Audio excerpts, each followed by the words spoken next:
there are ancient prophets who have predicted the future with chilling accuracy. He saw so many terrible things in the future coming. Many say these prophets have foretold an apocalypse that is nearly upon us. We are living in what the Bible calls the end of the age. We're coming to the peak on so many things. There's going to be some type of doomsday event. But these dire predictions could be nothing more than dark fantasies. There's no doubt at all that people take these doomsday threats far too seriously.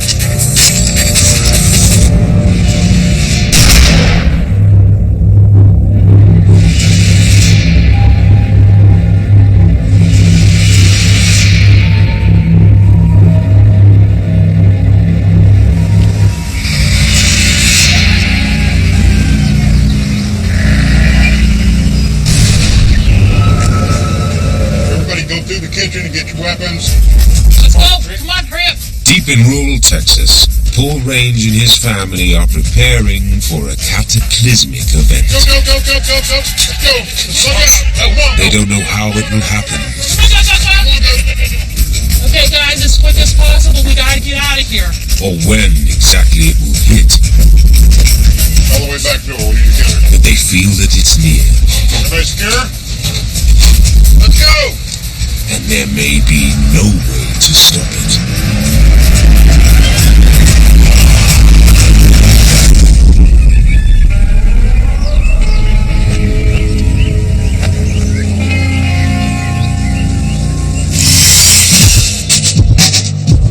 There are so many events, and we're coming to the peak on so many things. There's going to be some type of doomsday event. A lot of people think something is fixing to happen, and it's fixing to happen fast. We've got a house of cards. At any time, one of those cards could fail, and everything's going to topple. I think that you ought to have a plan to save yourself. This family are getting ready for what they believe will be the darkest time in human history. But they are not the only ones who sense doom and damnation on the horizon.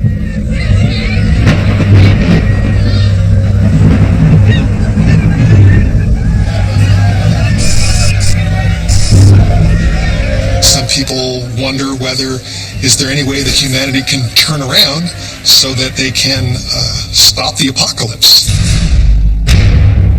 I don't think that's possible. Some people believe that signs of doom have been foretold in prophecy since the beginning of time. We're already dealing with some of the crises and so many of the dark prophecies that we've been led to believe we could expect in the near term.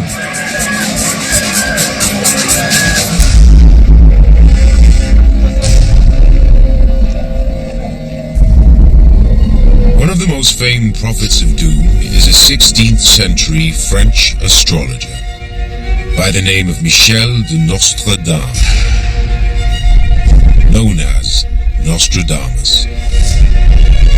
When we hear the word prophet, one of the first names that comes to many people is the prophet Nostradamus, who has gained tremendous popularity and visibility in our time, perhaps even more than he had in his own day.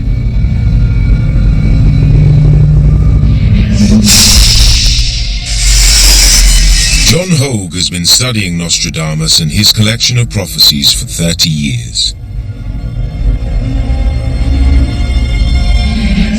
Nostradamus is the quintessential Renaissance man. We know him for his prophecies, but he was an astrologer, he was a physician, he was a pharmacist. But Nostradamus' life was to take a dark turn. Nostradamus was marked and scarred by tragedy. In 1538, his family died of the plague, his 2 children and his wife, from a plague he couldn't cure. life experiences of a prophet will color how they interpret what they see.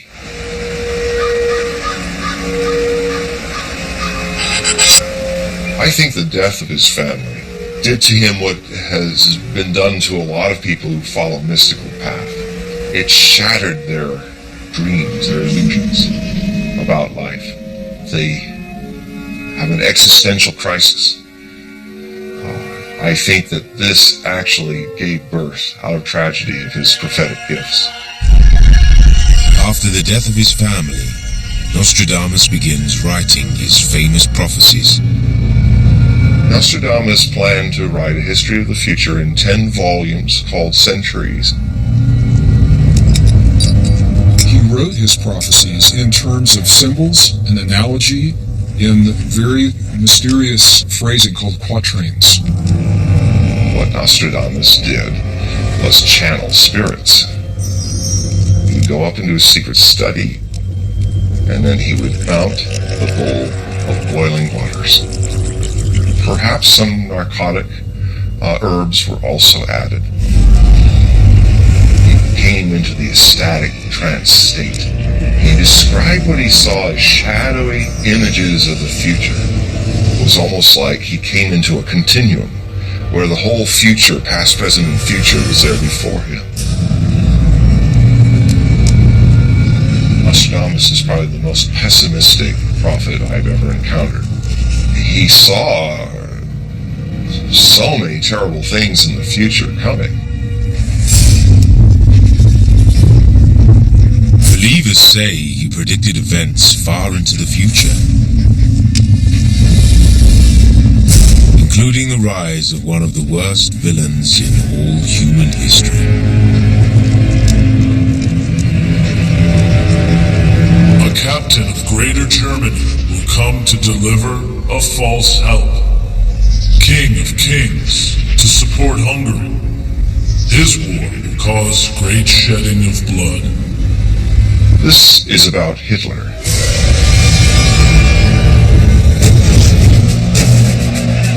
He is the captain of Greater Germany. That was the official name of Hitler's empire. It was Großdeutschland, Greater Germany. He was a king of kings. He made himself out to be a messiah of the Aryan race. Hitler in this prophecy is described as Hister.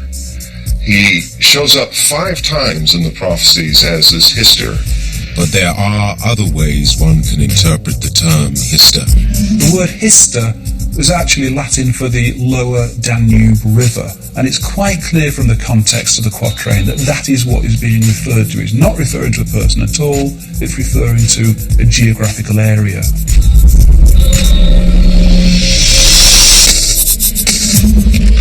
Skeptics doubt that Nostradamus had any real prophetic ability. Any of these quatrains can be interpreted in any way you want to fit any event you want. He was a master at formulating prophecies because he ensured by wording them so vaguely that they probably outlived their expected lifespan, but they have no truth value whatsoever. But believers argue that Nostradamus predicted certain details of the future that no man living in the 16th century could have possibly imagined. Near the harbor and in 2 cities will occur 2 scourges the like of which have never been seen. Hunger, plague within, people thrown out by the sword, will cry for help from the immortal God. Those particular lines people have interpreted as being some kind of reference to the bombing of Japan.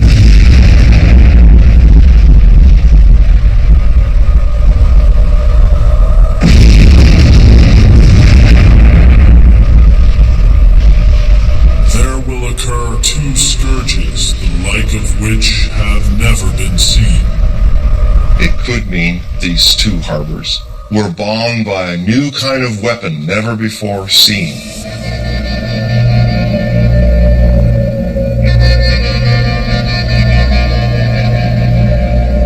If Nostradamus was actually seeing Hiroshima and Nagasaki, he would wonder what kind of barbarity is mankind becoming. But skeptics argue that linking this quatrain to Hiroshima is tenuous at best. When you actually look at the next line, it makes clear references to famine within plague. The only way that you can come up with that interpretation is by cherry-picking the lines that seem to fit the interpretation you want to give it and ignoring the other lines that don't fit.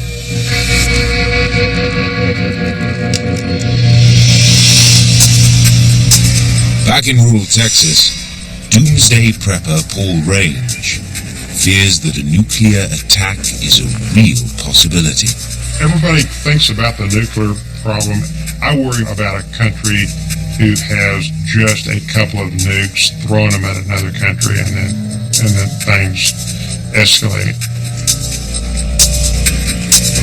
Of course, at all times, we'll have a guard at each corner of the building. You have to be prepared for any eventuality. We have the basics, we have the water, we have the food, and we have the shelter. I'm fully capable of living off the land. It's not as good as existence, but, you are alive.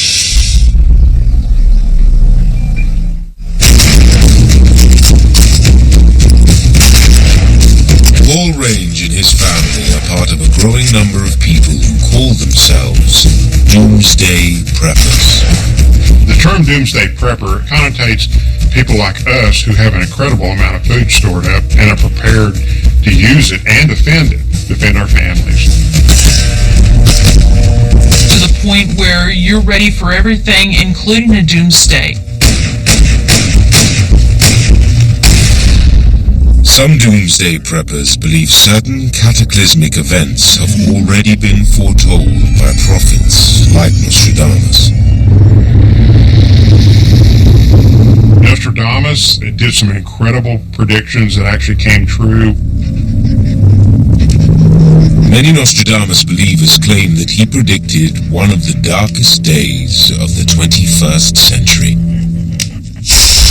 The sky will burn at 45 degrees. Fire approaches the great new city. Immediately a huge scattered flame leaps up when they want to have proof of the Normans. This quatrain became the terrorist attack on New York City on September 11, 2001.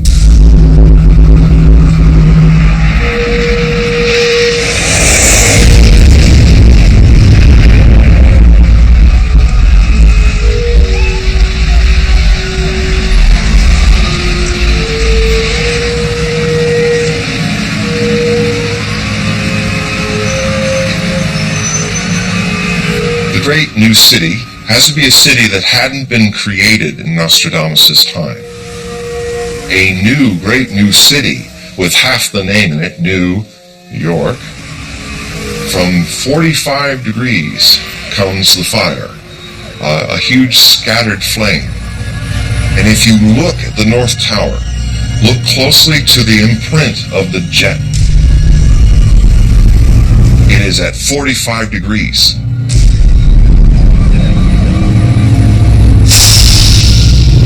Skeptics say this quatrain has nothing to do with the September 11th terrorist attacks.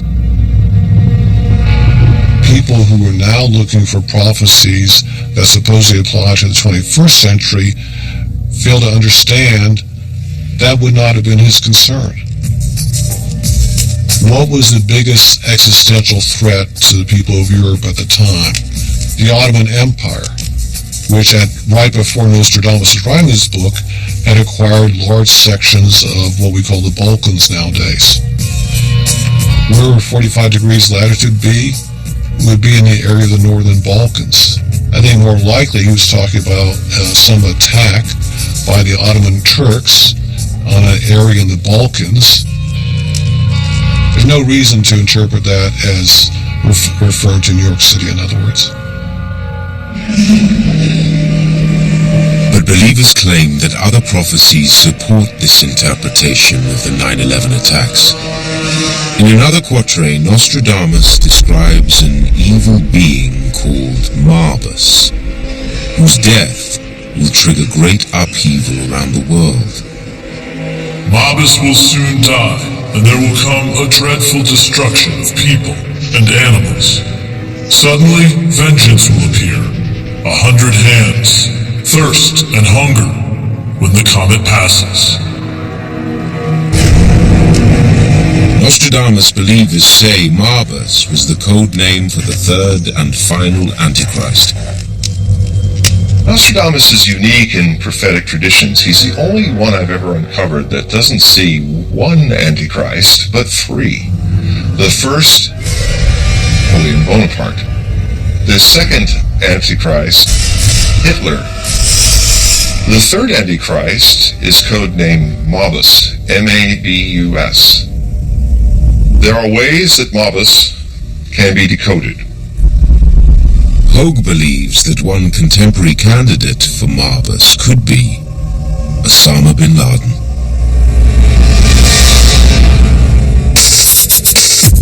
Nostradamus spoke Arabic, so he would pronounce in Latin letters the correct spelling. Usama, U-S-A-M-A. He uses anagrams, word plays. So Usama becomes M-A-A-U-S. Redundant A, replaced by the missing B, Marbus. But some think Hogue's wordplay is open to criticism. What people will do if they can't fit the wording somehow into an event that they think that Nostradamus predicted, they scramble the words around, so somehow if you look at it in the mirror, or you hold it backwards, or you put the first letter last, somehow you get something that supposedly fits some event. It's all just hogwash. Lindsay says every one of Nostradamus' quatrains fails one important test. Not one has been used successfully to predict an event in advance. What happens is that after an event has happened, whether the event happened in the 1800s or 1900s or in 2001, is that people look back at a quatrain and say, oh, this is what he meant. So it's retroactive prediction, if you will, or retrodiction. The verses are so vague that they are all open to multiple interpretations. People can only make the verses fit the historical events by picking the bits that fit and ignoring the bits that don't. There's a lot in the life of Nostradamus, but the idea that he actually had some kind of prophetic ability, I really don't think that is supported by the evidence. I would say Nostradamus was a prophet, but he was a false prophet. You've reached On the Box with great comfort and are now in a biblical truth zone. Evangelist Ray Comfort believes Nostradamus had a secret source for his predictions. He plagiarized, and it's obvious he plagiarized from the Bible. Some of Nostradamus' prophecies do seem to come true, and that's because they were derived directly from the Bible. So Nostradamus gains credibility from people who don't know what the Bible actually says. Every week, Ray Comfort takes to the airwaves to speak about what he believes to be the only true prophecy. Today we're going to look at the subject of prophecy. One of my favorite prophecies is a true prophet is what we see manifest in the Old Testament. Samuel and Isaiah and Jeremiah, they were prophets of God. They were 100% correct in their prophecies. Here is the actual Bible verse. There'll be false teachers among you. The Bible makes it very clear that certain things will come to pass. And they aren't like the prophecies of Nostradamus. They're not nebulous. They're extremely specific. You certainly see a fulfillment of that prophecy. So if we want to know what happens in the future, we don't need to look to prophets. All we need to do is open the pages of Holy Scripture. Open the Bible at Matthew 24, Luke 21, 2 Timothy chapter 3, and you can learn what tomorrow's newspaper is going to say. Each year, millions die from the plague of cancer. There are many interpretations of the Bible, Kills up to 5 and some believe it predicts a dark future. The Bible does say in the latter times there will be perilous times. There'll be a lot of violence and wars and rumors of wars and famines and earthquakes. And the Bible calls them birth pains. Ray Comfort says that the Bible is telling us that the end times are happening now. What's another sign of the end of the times Jesus spoke of in Matthew 24 verse 7? He said, and there shall be earthquakes in different places. According to Ray Comfort's interpretation of the Bible, a great battle is coming between good and evil. Read the book of Revelation, makes the hair stand up in the back of your neck. It's so scary. That's when we see the Battle of Armageddon. The Bible speaks of pillars of smoke. It speaks of men melting under the heat, the fervent heat from this battle. It says that it'll be 7 months in burying the dead. Ray Comfort is part of a group of Christians who believe in end times prophecies. The world was bad back then. The world is bad right now. A flood was coming back then, and there's an end of the world coming around the corner. Like Ray Comfort, Pastor Steve Wahlberg sees signs of the end times all around him. I'm a student of prophecy. I look at the news and I look at the book, and I can see them fitting together very clearly. There's bad news in the world, and the bad news from the Bible is that the signs are going to increase. I personally believe that it is very possible that we are the last generation in the history of this world. These end times preachers are not the only ones who see prophetic messages in the Bible. But while they read the Bible text literally, Glad that you were here today. Praise the Lord. others study it, like cryptographers. Encrypted within the Torah text itself is a code which seems to show a certain pattern that could only be put there by a master intelligence. Throughout history, there have been certain religious scholars who have tried to find codes in the Torah. And with the advent of computers, their search became easier. They were able to automate a very tedious process. One of the ways they did this was through something called a skip code sequence. In a skip code, hidden words and messages are buried into a larger body of text. Each letter of the hidden message is separated by a predetermined number of skipped letters. The entire Torah is seen as one continuous string of letters, almost like a binary code you would find in a computer program. And different letter-skipping sequences are tested until a message is revealed. Using the skip code theory, researchers began to search the Torah for hidden messages. They chose the names of 32 historic rabbis. They ran the test against the Torah codes, and the Torah code identified all 32 rabbis, the dates they were born, the dates that they died. They repeated the experiment, and again, with other names, and found these prominent rabbis as well. What are the odds of that happening? Sometimes the messages appear nearly on top of each other. Other times they are spread across long stretches of text. These names are found in a very small interval of maybe only a few letters as opposed to 1,000 letters. Researchers claimed that the proximity of these messages being found in passages with related meanings is not due to chance. The uniqueness is that the passage where the code was discovered is very relevant to what this code is uncovering. And the researchers found more than just names of historical rabbis. Key words connected to many events have been found encoded in the Torah.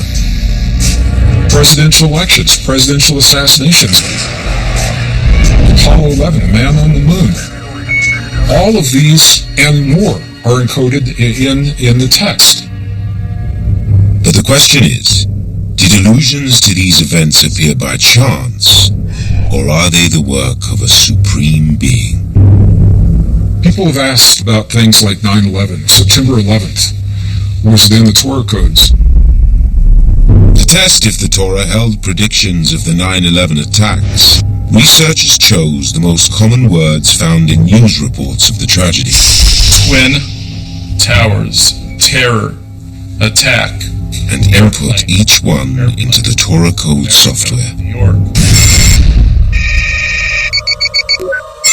In one cluster, a group of these words were found in a string of 738 letters. A tiny fraction of the Torah. This could not have happened unless it was designed, and that there is a designer that has encoded within the Torah a prediction of such a world-shattering event. The proponents of the Torah code say that the messages they claim they're found there are evidence of some superintelligence, which they equate usually with God. You don't need an intelligent being to design this. All you need to do is have the names picked out in advance, then run the computer program a number of different times, and you'll come up with these names. If you look for faces in the cloud long enough, you'll find faces in the cloud.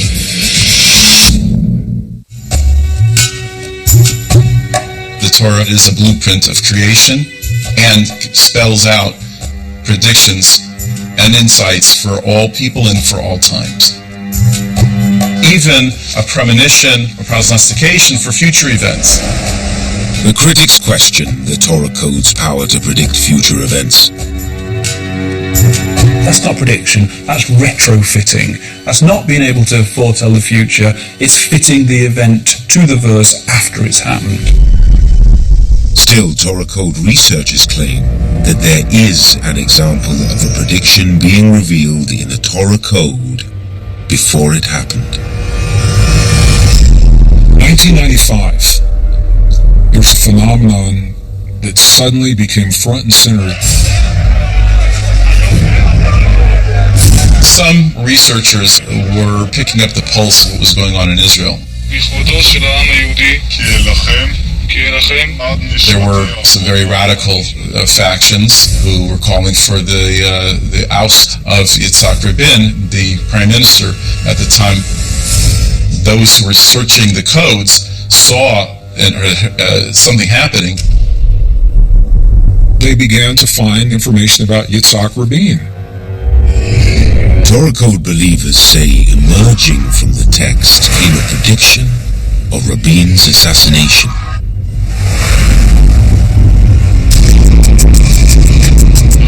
In fact, they actually warned Yitzhak Rabin.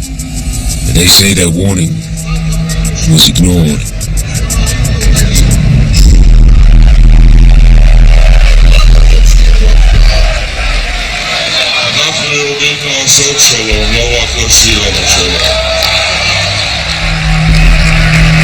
November 4th, 1995.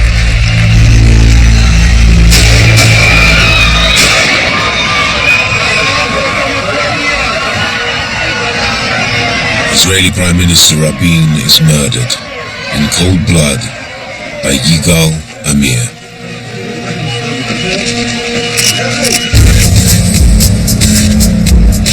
So the question is, how could a written text over 3,000 years old have encoded the possibilities? While the Torah code's ability to predict Rabin's assassination may seem impressive to believers, skeptics say it is nothing more than random chance and opportunism. using the same methods that the proponents of the Torah code have put forward, you can come up with similar results in any book of a similar length. A number of scientists have done a similar sort of methodology on other works of literature, especially Moby Dick, and they've come up with a whole set of meaningful terms. Lindsay reasons that these seemingly meaningful terms are just random occurrences in a realm of infinite possibilities, a product of chance, not divine design. Doesn't seem to me that there's really any good argument for saying the Torah code reveals God's messages. When you talk about coded warnings and coded messages, whether they were really intentional codes or is just something that somebody's found trying to find a deeper meaning in what's there, I don't know how to answer that question. Even if they don't know all the answers, the preppers believe there is something to these predictions of doom. There are a lot of diverse people that are pretty worried. Whether it's a religious aspect or whether it's just a gut feeling, there are people that have an understanding of the future. Whatever is coming, Paul Range and his family are ready for the worst. And we're prepared because we have our own food. If need be, we have our own source of power. We have somewhere around 40 to 50,000 pounds of food in the container and another 3,000 in the buses right now. We have dried sweet potatoes here. We have pastas and rices, chicken soup, lima beans, red beans. Here is bacon that I've canned.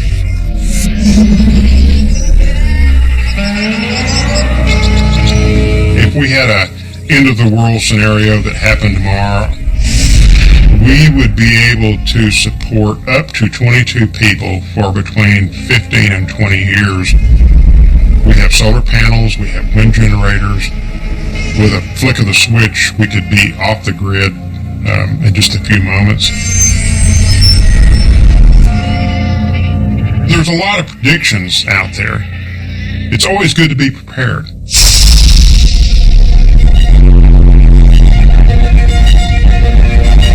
Throughout time, prophets have claimed to see the future through shadowy vision, cryptic codes, and religious texts.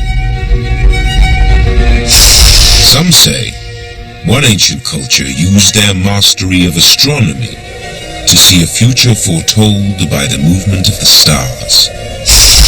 When we talk about ancient prophecies and predictions, for many people, one of the first visions that comes to mind, the ideas of the ancient Maya. And some believe that the Maya saw prophecies in the stars that warned of the coming annihilation of the world. The Maya are the indigenous people of southern Mesoamerica. They date as far back as 1000 BCE.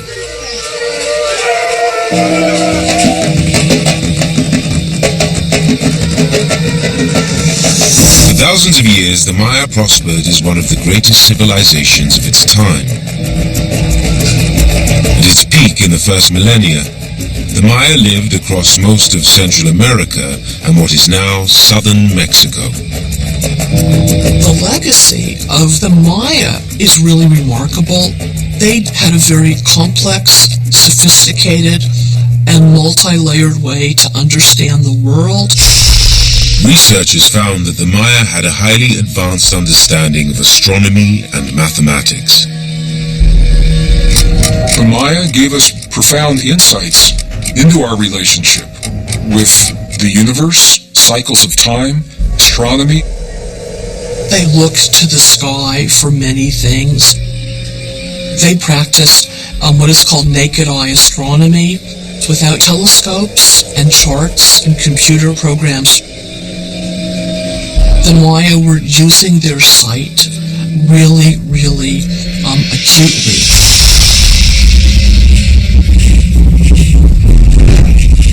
and they use their superior astronomical knowledge to calculate detailed patterns of time.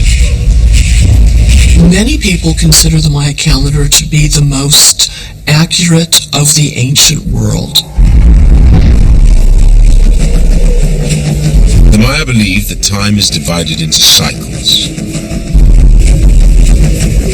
They said these are the cycles that you, humankind, will experience within this large window of time called a Great World Age, 5,125 years long. The Maya believe the world experiences great cycles of time. And according to Maya creation mythology, the gods created and destroyed the human race various times. The Maya could have an idea in the far future the world might be ending, but they did not have a date for it. There was a deep memory, at least in mythology, of gods creating and then destroying their creations. When we talk about the end of a cycle, that brings up a lot of concern and a lot of images of fearing and catastrophic events. According to the Maya calendar, we have reached the end of the current cycle.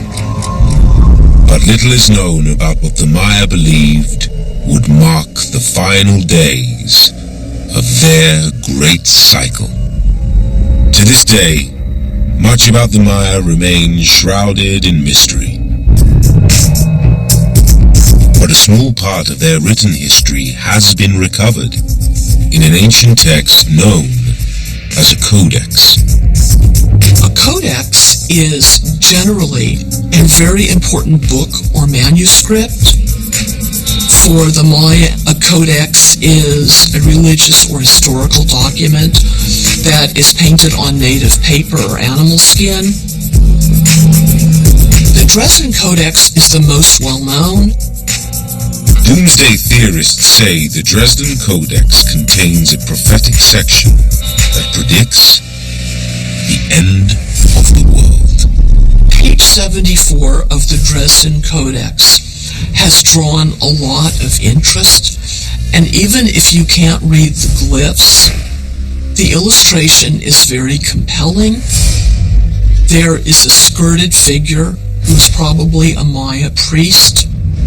The figure is holding a jug, probably of water, and in many ways it fulfills a Westerner's notion of apocalyptic imagery, where there is water, there's a little bit of fire, and it actually matches some European codices about the apocalypse that were painted shortly before the year 1000. Some have interpreted the images in the Dresden Codex as signs of world destruction, including devastating floods, violence, and disaster. But Kristen Graham does not believe this interpretation of the Codex means the Maya predicted Doomsday. The Maya had some creation stories, and in them they have descriptions of the underworld. So to have that page in the Dresden Codex is not really atypical for the Maya at all. Some of the imagery of the Maya is a little bit unpleasant for some people to look at, but it really, I think, has nothing to do with end times. I think the Maya had no conception that the world was going to end anytime. They had a belief in cyclical time. From what scholars know about the Maya sense of history and calendrics, they just thought the calendar would keep on going. But some doomsday theorists believe that the end of the current Maya cycle will bring on a total global upheaval. They say we are already starting to witness. We're already witnessing the warming of the oceans and the atmosphere and the ice melting and the sea levels rising. Superstorms wiping entire communities from the face of the earth. Skeptics argue that linking the end of the Maya cycle to current global conditions is baseless. Christianity has prophetic writing in it, and it may be that some modern readers look to the Maya and impose that worldview on a culture that wasn't Christian and didn't really have an idea about apocalypse. There are some people who think that global warming will bring about the end of the world. Some people have connected that to ancient prophecies, but there is no connection. It's people reading into the data what they want to. Still, some doomsdayers say that global warming is a clear sign of the end.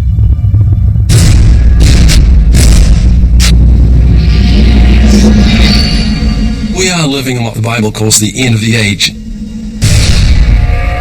Just the change of the climate and the planet and the wars and the tsunamis and earthquakes and floods and all these different plagues that are coming on the earth.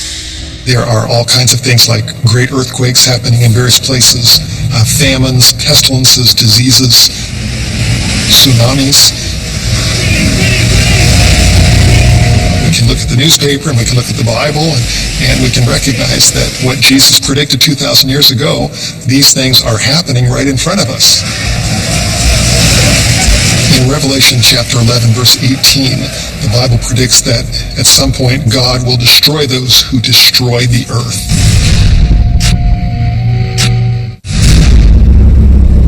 I think that God speaks to us often through natural phenomena.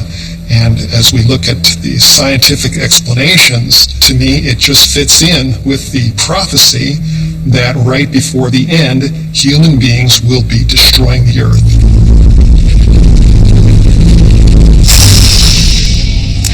Nostradamus believers say he too saw climate change as a sign of the end.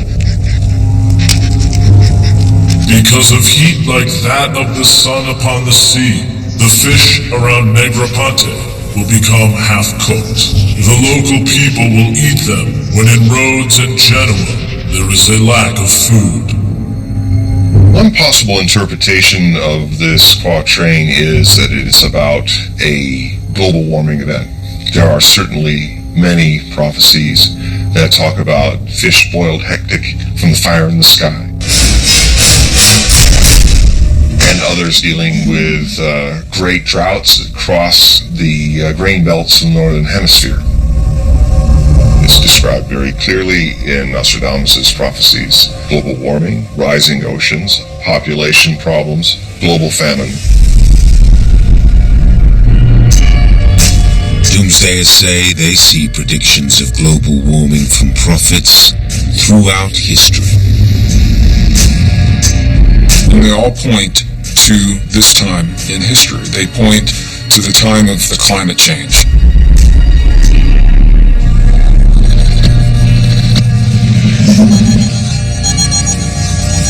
A global climate disaster is one of the doomsday preppers' biggest fears. A lot of people are worried about the climate change. There's a big chain of events that's coming that's going to shape what's happening to us. We are overdue for some mega disasters, whether they are disease, whether they are famine, whether they are drought, whatever. There's a lot of things that are interconnected. And I don't think it's going to be any one thing. I think it's going to be a series of things. For us, it doesn't really matter what the event is. We're going to be prepared.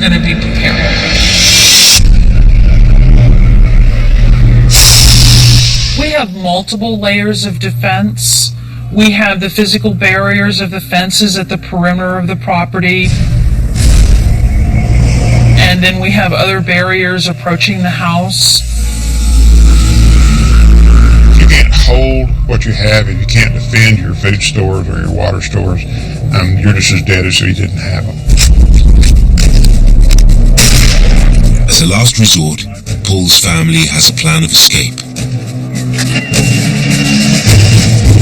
If, and only if, things got so bad that we could not hold what we had, then we would bug out.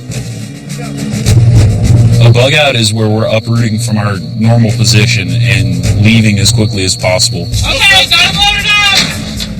So the preppers practice their bug out plan twice a year. The importance of a drill is knowing that your plan has a chance of success. You don't know what it's going to be like until you've gone through it. We will be ready, and we are ready to take action.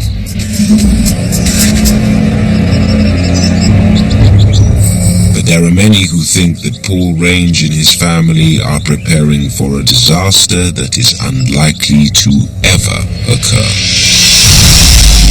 There's no doubt at all that people can take lots of these doomsday threats far too seriously.